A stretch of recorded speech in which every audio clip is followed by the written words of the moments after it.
So how do you leverage exponential attributes to build yourself an exponential enterprise?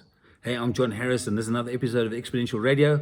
And today we're talking about exponential organizations and the attributes that have been developed to try, or not to try, but to actually help you build your own exponential organization. So first of all, we understand that, look, we are living in extraordinary times. And today you can put a message on social media and can go around the world. So we used to have a linear setup and a very localized setup. So it used to be on the plains of Africa, you'd be an early hominid or Australopith, and you would be doing a hunter-gathering, and you would know the seasons, and you would look for some shelter. And obviously, at the stage 2-3 million years ago, we got fire, first big technological breakthrough. But these things were very linear, very local. Now you have exponential, which is basically a doubling and a doubling and a doubling, continuous doubling of effects, and it's global. So it's very, very powerful, extremely powerful. And to my mind, it really has devolved down to the individual. Technology enables the individual to have a level playing field and given a big lever.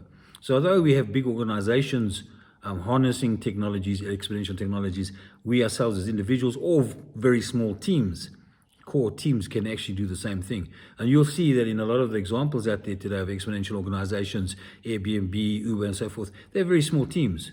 And these teams, compared to if you had to have, say, a hotel chain that was trying to match the number of properties that Airbnb utilizes, it would be a massive setup.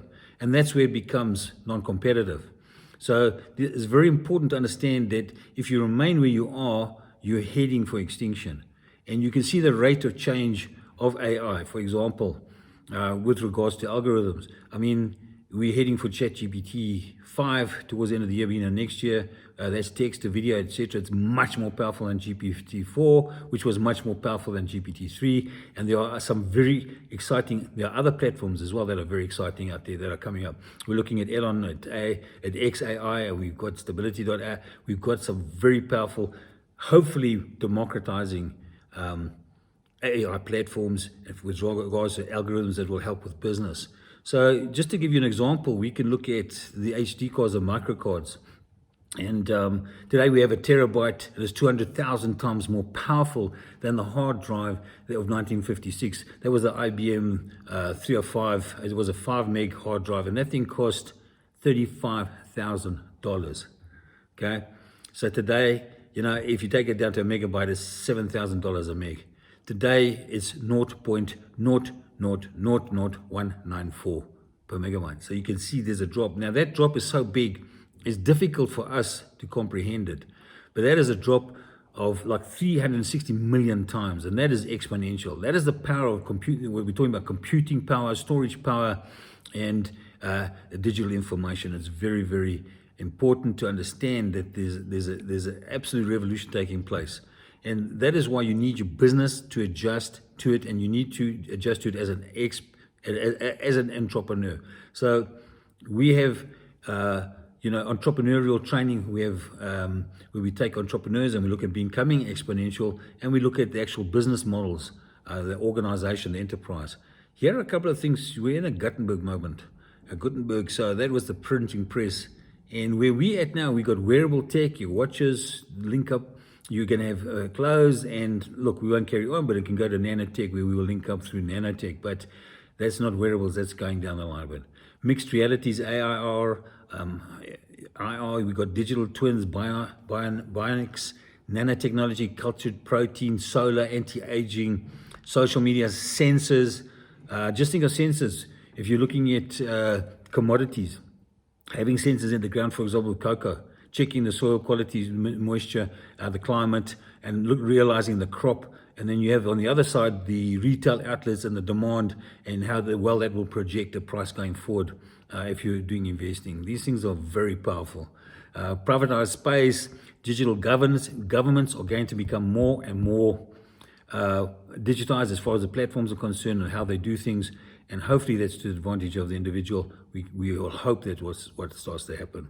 Cloud computing, CRISPR, gene sequencing, AI itself, energy storage, neural imaging, autonomous cars, blockchain, robotics, drones, 3D printing, microbiomes, Bitcoin, quantum computing. Maybe out of those areas, there's something you can get involved in or harness yourself for a business idea you have. And it's going to give you an idea of why this is real. These are the fundamentals, the financial fundamentals. So these EXOs outperform Exponential organization. EXO outperform their peers by having 3 times better revenue growth, 6.4 times more profitability, 10.9 times higher asset utilization, and a 40 times higher shareholder return. Just think about that. You know, you can look at Elon and you look at how he's doing autonomous cars, how he's utilizing these type of technologies, and SpaceX, how being able to rebuild these engines, these rocket engines so rapidly is unbelievable. So your linear really is something like a 1 to 10% incremental improvement, which is not that exciting. An exponential improvement is a 10x, a doubling and a doubling and a doubling. That is why it gets that huge transformational potential. And there are various ways we do this. First of all, when we execute for your business, we have a preparation period, we have what we call a sprint period, and we have an execute period. So we really do the start by getting people aware of what's possible within an organization, and then we start to have an edge team and a core team, and we build that where we do discovery, and we look at the disruption, and we look at what it's going to cost to build it and how to launch it. And that really gives us then the initiatives of what we're going to take and check up on the outcomes. Just a little idea on some of the assets that we have that we've spoken about. We have basically 11 attributes that we try to inculcate. And this is a framework that's very important for you to constantly think about. And it starts with a massively transformative purpose.